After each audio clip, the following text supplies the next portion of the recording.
नमस्कार दोस्तों, civil exam study में आप सभी का स्वागत है। तो दोस्तों आज होगी कौन सा 13 मई हो गई है और 13 मई के करंट अफेयर्स की कुछ महत्वपूर्ण टॉपिक्स होंगे जो कि इस वीडियो में डिस्कस करेंगे।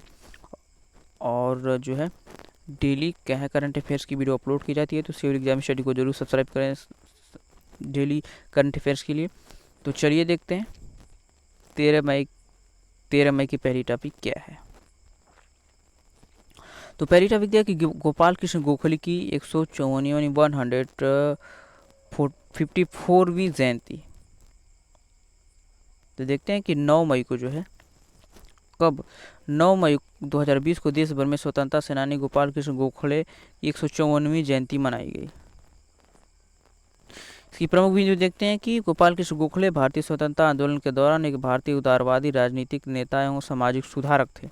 गोपाल कृष्ण गोखले का जन्म 9 मई 1866 यानी 66 को जो है 1866 को जो है महाराष्ट्र तब उस समय क्या था, बम्बई प्रेसिडेंसी का हिस्सा था कि रत्नागिरी जिले में हुआ था।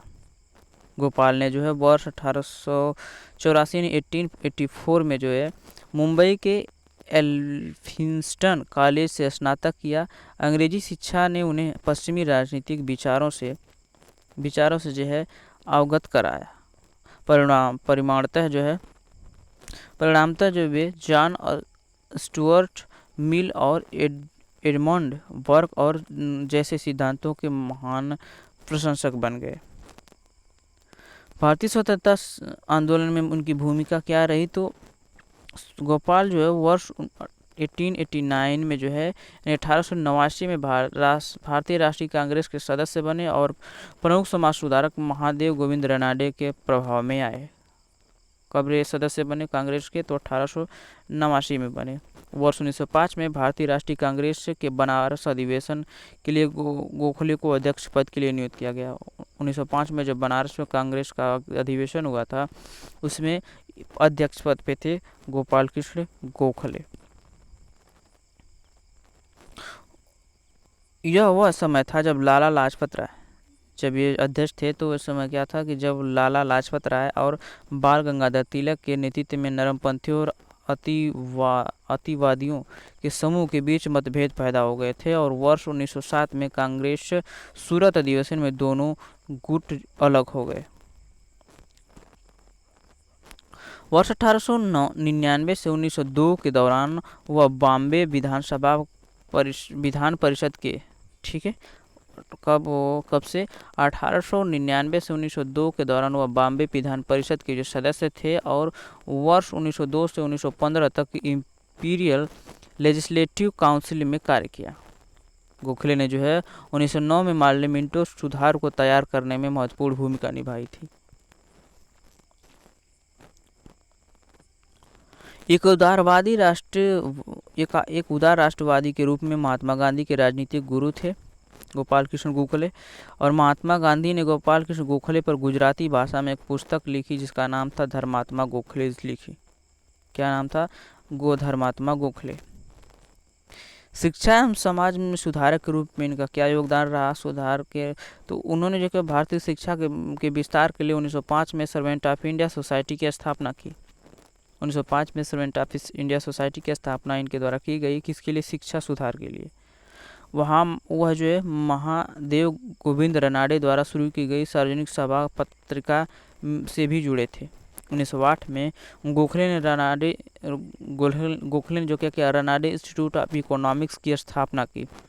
1908 में जो गोखले द्वारा रानडे इंस्टीट्यूट ऑफ इकोनॉमिक्स की स्थापना की गई। उन्होंने जो है अंग्रेजी साप्ताहिक समाचार पत्र द हितवादी की शुरुआत की। द हितवादी जो समाचार पत्रिका थी, उसकी शुरुआत गोपाल कृष्ण गोखले द्वारा ही की गई थी।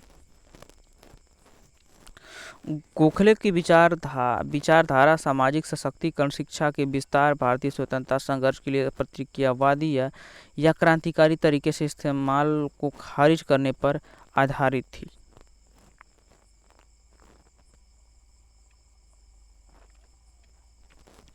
अब देखते हैं दूसरी टॉपिक क्या है कि 29वां राष्ट्रीय प्रौद्योगिकी दिवस, 29वां राष्ट्रीय प्रौद्योगिकी दिवस। तो देखते हैं क्या है भारत ने जो 11 मई 2020 को अपना 29वां राष्ट्रीय प्रौद्योगिकी दिवस मनाया, नेशनल टेक्नोलॉजी डे मनाया।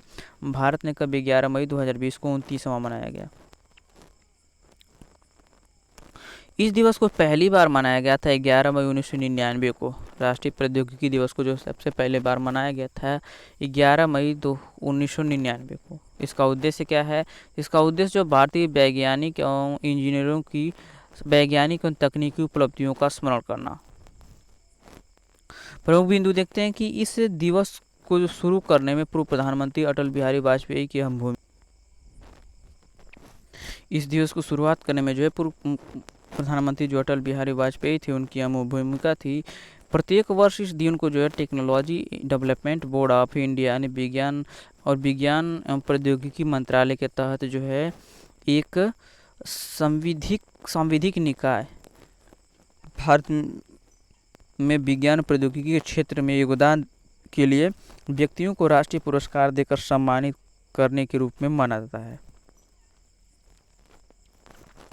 इस वर्ष का मुख्य फोकस विज्ञान प्रौद्योगिकी के माध्यम से अर्थव्यवस्था को जो है रिबूट करना है। इसका महत्व क्या है? तो यह जो है वह दिन है जब भारत ने 11 मई 1998 को पोखरण में परमाणु बमों का सफलतापूर्वक परीक्षण किया था। भारत ने जो है पोखरण 2 जिसे ऑपरेशन शक्ति भी कहा जाता है नामक ऑपरेशन में शक्ति फर्स्ट परमाणु मिसाइल का सफलतापूर्वक परीक्षण किया। यह जो है मई 1974 यानी 1974 में पोखरण फर्स्ट के ऑपरेशन स्माइलिंग बुद्धा के बाद दूसरा परीक्षण था। अगली टॉपिक दिया है कि अटल पेंशन योजना। अटल पेंशन योजना क्या है देखते हैं कि भारत सरकार की प्रमुख सामाजिक सुरक्षा योजना अटल पेंशन योजना ने सफल कार्यान्वयन के 5 साल यानी 5 वर्ष पूरे कर लिए हैं। इसकी प्रमुख बिंदु देखते हैं। मुख्य बिंदु, इस योजना की शुरुआत जो 9 मई 2015 को की गई थी। अटल पेंशन योजना की शुरुआत जो है 9 मई 2015 को की गई थी। यह जो योजना विशेष रूप से असंगठित क्षेत्र के श्रमिकों पर केंद्रित है।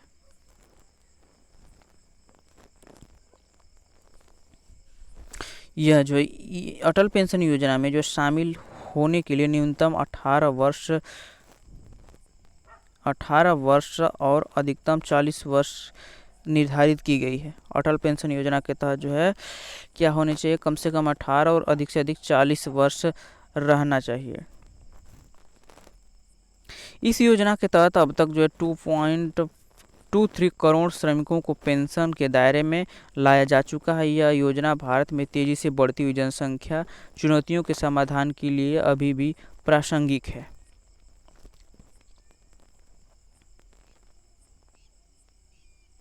इस योजना को पूरे देश में बड़े पैमाने पर लागू किया गया है, जिसमें सभी राज्यों एवं केंद्र शासित प्रदेशों में इस योजना से जुड़ने वाले पुरुषों एवं महिलाओं का अनुपात जो है 57:43 का है।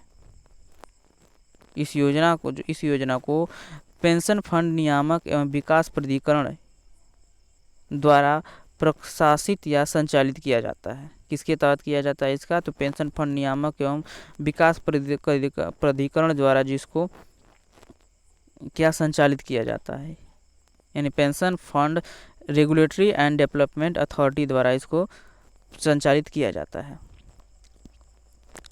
अगली टॉपिक है स्वास्थ्य वायु। स्वास्थ्य वायु क्या है? तो देखते हैं कि वैज्ञानिक तथा प्रौद्योगिकी अनुसंधान परिषद यानी council of scientific and industrial research यानी CSIR की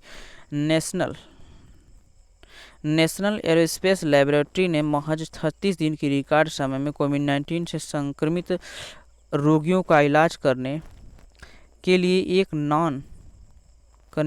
non invasive BiPAP bilevel positive airway pressure ventilator Swasthya Vayu विकसित किया गया है। तो प्रमुख बिंदु देखते हैं कि यह एक वेंटिलेटर मशीन है जो गंभीर रूप से असमर्थ रोगी द्वारा सांस लेने वाली हवा को फेफड़ों के अंदर बाहर जाने के लिए यांत्रिक वेंटिलेटर प्रदान करती है। ये क्या है कि एक वेंटिलेटर मशीन है जो गंभीर रूप से असमर्थ रोगी द्वारा सांस लेने वाली हवा को फेफड़ों के अंदर एवं बाहर ले जाने के लिए यांत्रिक वेंटिलेटर प्रदान करती है। नॉन इन्वेसिव वीपैप यानी वाई लेवल पॉजिटिव एयर वे प्रेशर वेंटिलेटर एक माइक्रो कंट्रोलर आधारित माइक्रो कंट्रोलर आधारित सटीक close loop inductive control system है। इसमें जो अत्यधिक कुशल पार्टिकुलेट एयर फिल्टर तथा 3D printed manifold and coupler का उपयोग किया गया है। इसका महत्व क्या है? तो इसका महत्व जो है, यह वेंटिलेटर मशीन का सबसे अधिक लाभ यह है कि इसके इस्तेमाल के लिए किसी भी स्पेशल नर्सिंग की आवश्यकता नहीं है और इसे जो किसी वार्ड, अस्थायी अस्पताल या डिस्पेंसरी में भी इस्तेमाल किया जा सकता है। साथ ही नर्सिंग स्टाफ को इसके लिए प्रशिक्षित करने की भी ज़रूरत नहीं है। इसे स्वदेशी उपकरण तकनीकी से तैयार किया गया है। इसे जो राष्ट्रीय प्रशिक्षण एवं असंशोधन प्रयोगशाला प्रत्यायन बोर्ड यानी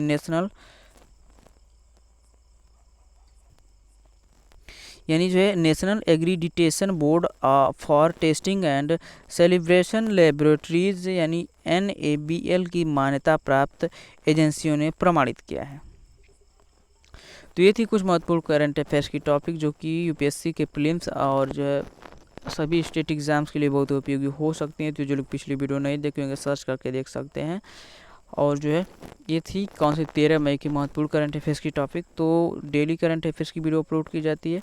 तो सिविल एग्जाम स्टडी के साथ बने रहने के लिए जरूर सब्सक्राइब करें। तो चलिए फिर मिलते हैं अगले वीडियो में, तब तक के लिए धन्यवाद।